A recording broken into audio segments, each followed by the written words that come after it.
ہو توفیق نیکی عطا یا الہی، گناہوں سے مجھ کو بچایا محمد صلی اللہ علیہ رسول کریم، اما بعد فاعوذ باللہ من الشیطان الرجیم، بسم اللہ الرحمن الرحیم۔ الحمدللہ آج ایک مرتبہ پھر ہماری یہ خوش نصیبی ہے کہ ہمارے ساتھ جناب محترم ثناء اللہ منصوری صاحب تشریف رکھتے ہیں، اور ان کی اس تشریف آوری کا فائدہ اٹھاتے ہوئے ہم چند چیزیں جاننے کی کوشش کریں گے جو یقیناً میرے اور آپ ہم سب کے لیے رہنمائی کا باعث بنے۔ اللہ رب العزت کا یہ احسان ہے کہ اس نے ہم سب کو مسلمان پیدا کیا، مسلمان گھرانے میں پیدا کیا اور اسلام کی دولت سے مالا مال کیا۔ لیکن یہاں ایک چھوٹا سا مسئلہ یہ ہمیں درپیش ہوتا ہے کہ جس دین اسلام سے ہمارا تعلق ہے اور جن چیزوں پر ہم ایمان رکھتے ہیں ان کی اصل روح کیا ہے، اس بارے میں شاید ہر مسلمان اچھی طریقے سے آگاہی نہیں رکھتا، اور انہی حوالوں سے ہم نے رہنمائی حاصل کرنے کے لیے آج ایک مرتبہ دوبارہ سے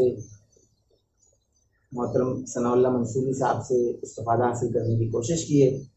تو آئیے ان سے پوچھتے ہیں کہ ایمان اور اسلام ان دونوں چیزوں کے درمیان بیسک کیا فرق ہے قرآن و حدیث کی روشنی میں۔ اعوذ باللہ من الشیطان الرجیم، بسم اللہ الرحمن الرحیم۔ محترم سید محمد کاشف بھائی نے سوال کیا ہے کہ ایمان اور اسلام میں کیا فرق ہے۔ ہم اس بات کو سمجھنے کے لیے اور جاننے کے لیے سب سے پہلے قرآن مجید کی طرف رجوع کرتے ہیں۔ سورہ الحجرات آیت نمبر 14 میں اللہ تعالیٰ نے فرمایا وَقَالَتِ الْأَعْرَابُ آمَنَّا قُل لَّمْ تُؤْمِنُوا وَلَٰكِنْ قُولُوا أَسْلَمْنَا وَلَمَّا يَدْخُلِ الْإِيمَانُ فِي قُلُوبِكُمْ وَإِن تُطِيعُوا اللَّهَ وَرَسُولَهُ لَا يَلِتْكُم مِّنْ أَعْمَالِكُمْ شَيْئًا إِنَّ اللَّهَ غَفُورٌ رَحِيمٌ۔ کہ اللہ کے نبی محمد رسول اللہ صلی اللہ علیہ وسلم، یہ آپ کے پاس اعرابی لوگ آتے ہیں، یعنی جو مدینہ کے ارد گرد رہتے تھے، یہ آپ سے آ کر کہتے ہیں کہ ہم آپ پر ایمان لے آئے۔ آپ ان سے کہیں کہ تم ایمان نہیں لائے بلکہ تم اسلام لائے، اور ابھی ایمان جو ہے وہ تمہارے دلوں میں داخل نہیں ہوا، اور اگر تم اطاعت کرو اللہ اور اس کے رسول کی تو بے شک اللہ تعالیٰ تمہارے اعمال میں سے کسی چیز کی کمی بھی نہیں فرمائے گا، اور بے شک اللہ تعالیٰ بڑا معاف کرنے والا اور رحم کرنے والا ہے۔ اس آیت مبارکہ میں ہم دیکھ رہے ہیں کہ ایمان اور اسلام دو الفاظ علیحدہ علیحدہ استعمال کیے گئے ہیں، جس سے ہمیں معلوم ہوتا ہے کہ ان دونوں کا مفہوم بھی علیحدہ علیحدہ ہے۔ نمبر ایک، ایمان کو ہم اپنی اردو زبان کے اندر پختہ یقین کا نام دیتے ہیں۔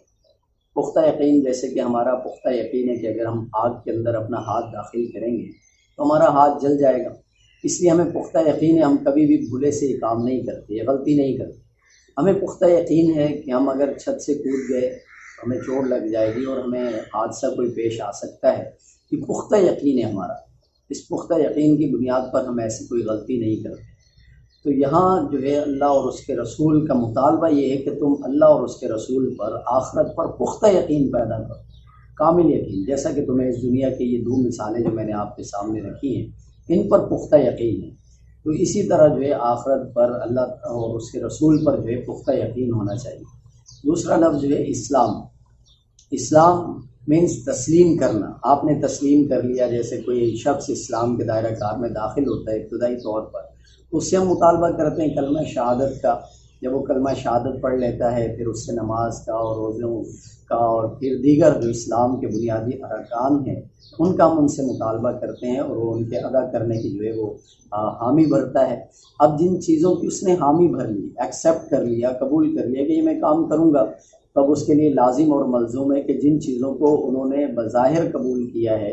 ان کو دل کے ساتھ بھی قبول کرنا۔ ایمان مفصل اور ایمان مجمل کا تو آپ نے مطالعہ کیا ہی ہوگا، اس میں بھی اللہ تعالیٰ نے